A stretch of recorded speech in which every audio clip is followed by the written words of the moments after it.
Voilà. C'est ce qui était demandé.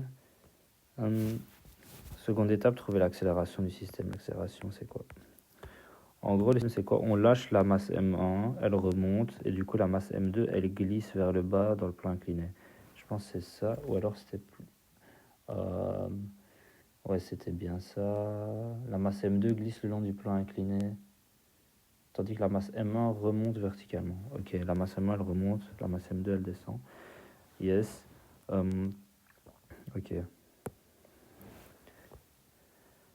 On est d'accord que la masse M2, si on regarde juste par rapport au choix du référentiel XY, on est d'accord, elle n'aura pas d'accélération selon Y. À aucun moment, la masse M2, elle va accélérer verticalement. Ok, elle aura juste une accélération selon X. Du coup, l'accélération ici, ça va être égal à l'accélération selon X. Du coup, on va faire un équilibre des forces selon X en fait. Et quelle force agit verticalement,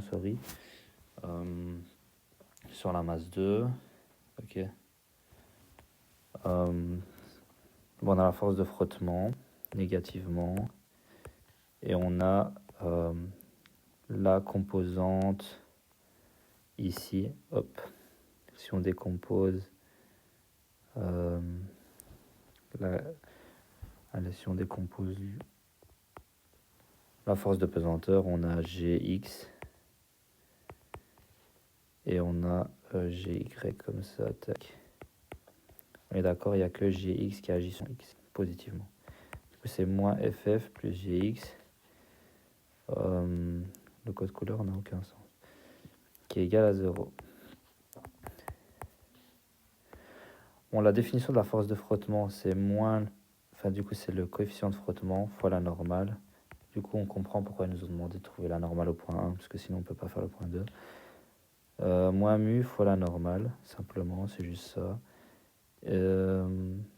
Plus Gx. Gx, on l'a trouvé juste avant. C'était M2G sin 40 plus M2G sin 40. Et ça, c'est pas la donnée bad, c'est égal vu qu'on cherche l'accélération. C'est la masse, c'est la masse 2 fois son accélération selon x. C'est égal à M2 à x. Ok.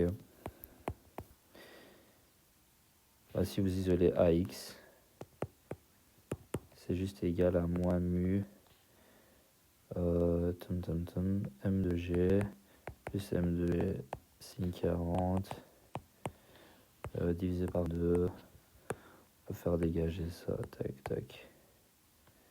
Ok. On se retrouve avec moins mu G plus G sin 40 qui est égal à l'accélération selon X, qui est égal à l'accélération tout court de la en fait. Bon, c'était vraiment casse-tête la dernière fois parce qu'on avait pris ce référentiel-là. Il fallait juste prendre celui-ci et les choses deviennent vraiment beaucoup plus simples. J'ai pas vérifié le résultat, mais je pense que